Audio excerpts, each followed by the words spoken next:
Okay. I think I got you. Look at this. A legend is popping up here. This is fun.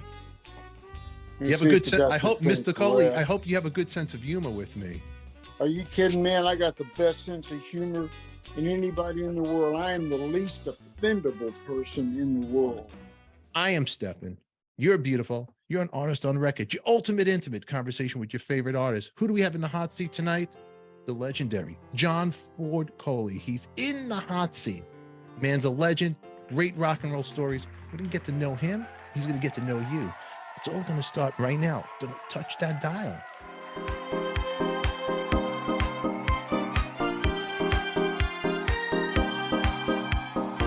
You know what? You're John Ford Coley. You got a lot of friends. I'll tell you why. The music that you've given us, songs like I Really Love to See You Tonight.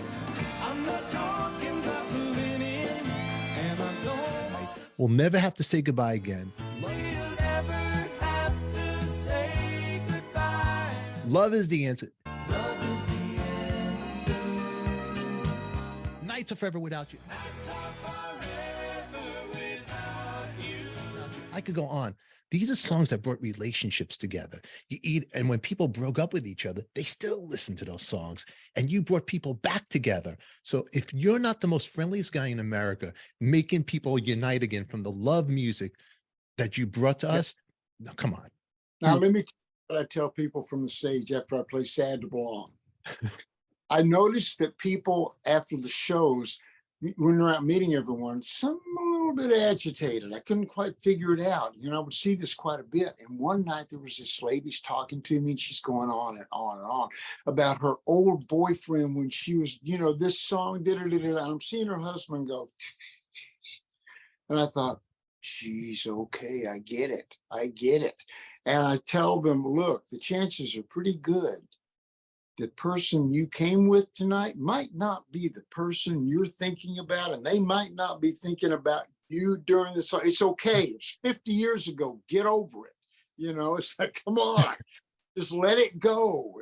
It was your boyfriend. Fine, good, cool. So people are fun. They still get hostile about that sort of thing. They take the song serious. They take it seriously, yeah.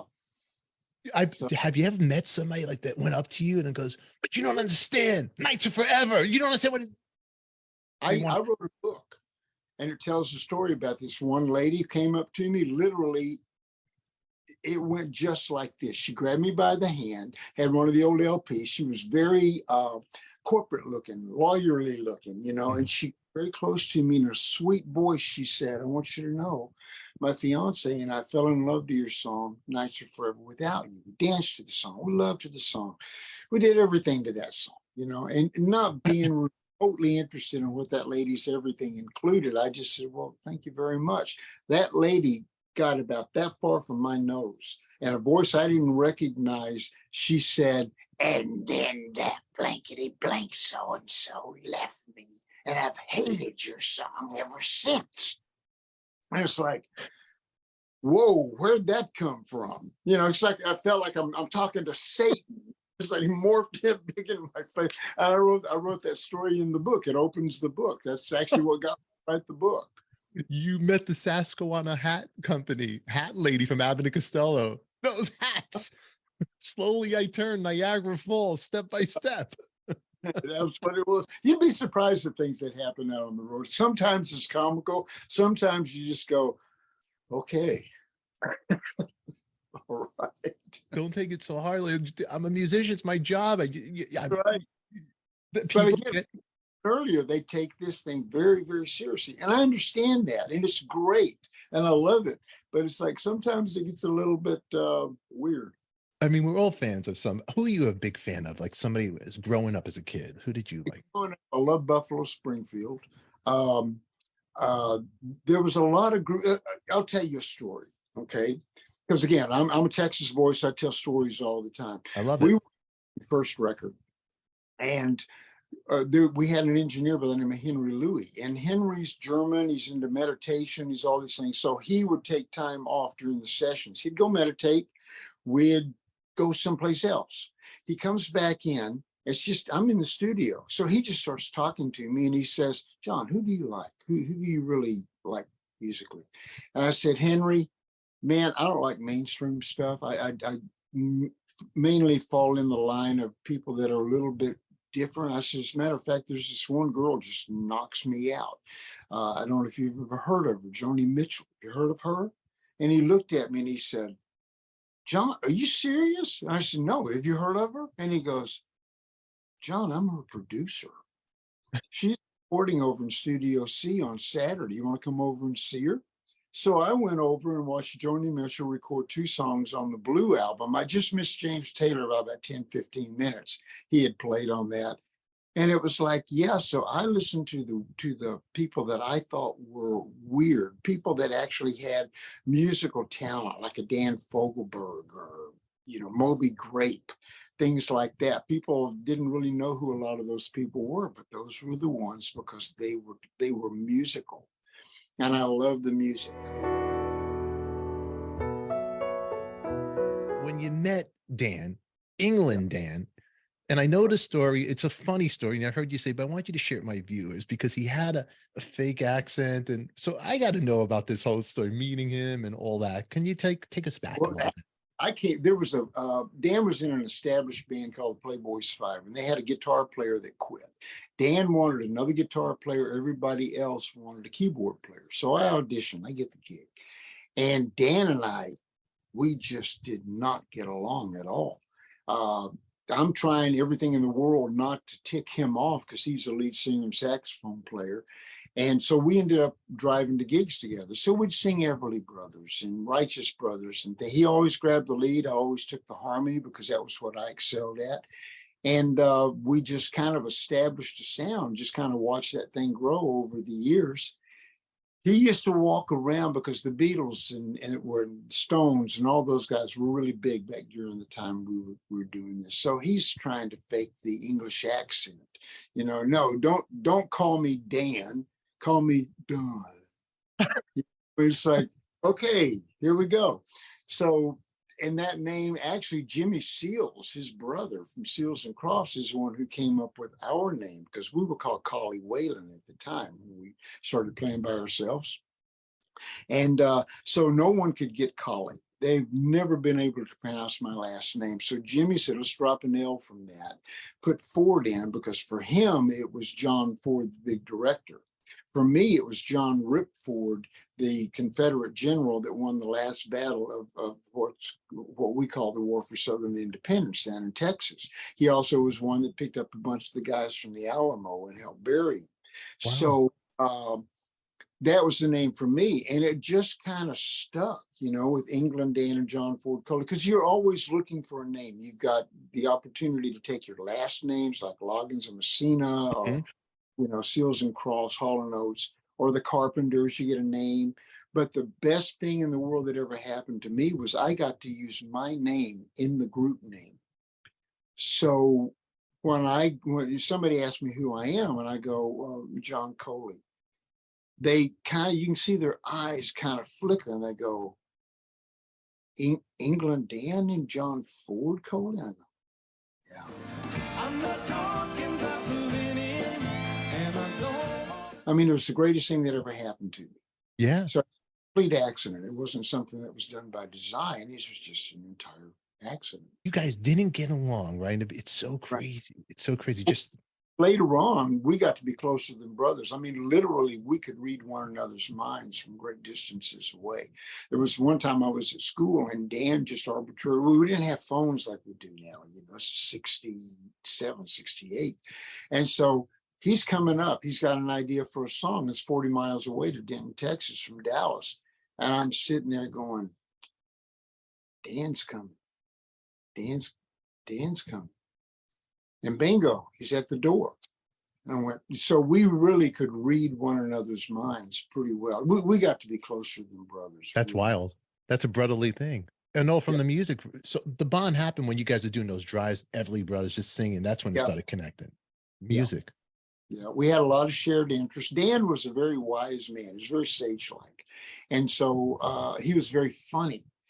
And what was great about it was that Dan would make all these outlandish, crazy remarks. But when he would step on stage, it was like somebody put a piece of tape over his mouth or a big chastity belt on his head and couldn't move. You know, he just wouldn't say anything. Well, I'm saying all of these things. So I learned, you know, I used to wear a shoe around my neck, talking about, you know, putting a shoe in my mouth, sort of a deal.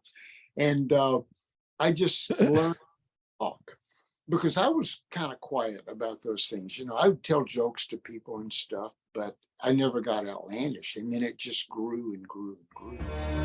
Simone, why do you cry? Did you open for Zeppelin? Correct me if I'm wrong. Did Yeah, you? we did in Dallas. The group that we were in calls the Southwest FOB. And at that particular time, we had actually kind of morphed into the 70s, I mean, the late 60s, kind of fusion jazz sort of stuff. I played organ and piano, and Dan played saxophone. And so we opened for those guys down in Houston and in Dallas. And now what was funny about it was several years later, I'm in a film called Scenes from the Gold Mine. So Timothy B. Schmidt's the bass player. I'm the drummer in the band, you know. And we're talking with all these people and who they played with. And I said, well, you know, we played with Led Zeppelin. And they're going, oh, no, you didn't. Come on. No, you didn't. So I went, all right. I went home. I pulled up the articles that had my name in it because it said Southwest FOB flies over Led Zeppelin. We were hot that night. We did a great job. Got my name on it, and I just walked in and I said, guys, see this? I don't have to lie about this shit, okay? There. And that was it. I saw on your Facebook you posted about England Dan, about just recently he passed. Was it 14 years that he's gone, and you did a nice post regarding to him. You wrote, and I put it up here, it's difficult to believe it's been 14 years since Dan passed away. I'm sure he still had a lot of music in him that we will never get to hear. And I think about all the pie he is missing here, but I'm kind of under the impression it's probably better where he's at. Rest in peace, Dan. It was a beautiful post. Yeah, I miss Dan. Dan was a good guy. You know, we spent all those years together, traveled the world together. I raised his kids. He raised mine. I went through his marriages. He went through mine. You went through a lot. You know, so we had all those touring years together, and you get to see the world. And at a certain point, it just becomes time to call it. Yeah. You know? We kind of kept up. We were both in the same religion at that time. And then I got out, and that kind of caused a little bit of a rift, but it's life. But when the band split up, you just went your own ways. But did you keep, in contact with each other in that time, or was it? No, not so much during that time. I think there was, problems that happened. The thing that happened to probably so many groups is the same thing that happened to us. You end up with a lot of people. You've got a unified front. And then you've got people that worm their way in. They start telling you different things. You telling this one different things. It ends up causing a rift. It ends up causing problems. And before you know it, bingo, it's kind of done. Yeah. The outsiders get in and they just pollute it all. As a matter of fact, I laugh and I joke a lot when I do some of the classes. And I tell people, if you're in a group, here's how it works, especially if you're in a group. Keep your wives and your girlfriends, your husbands and your wife out of your business. Okay, it causes problems. Rule number 2, keep your stupid wives and stupid girlfriends and stupid husbands and stupid boyfriends out of your business. Rule number 3, keep your ignorant, well-meaning, but dangerous wives, husbands, girlfriends, boyfriends out of your business, because the girls get in a fight. Uh-oh. Now you got to defend your girlfriend, and now the band's fighting. You go, man, no, just stay away. And I'd really love to see you. Ooh, I'd love to see you tonight. That was Mr. John Ford Coley. And if you want to see more of this episode, unedited, uncut, join our all access VIP backstage pass and Patreon. But until then, something cool is going to pop up. Make sure you click on it. Make sure you subscribe. Give us a thumbs up. And let me know I'm doing a good job. Put your comments down below. Until then, remember, it's only rock and roll, and we like it. And who loves you, baby? We do.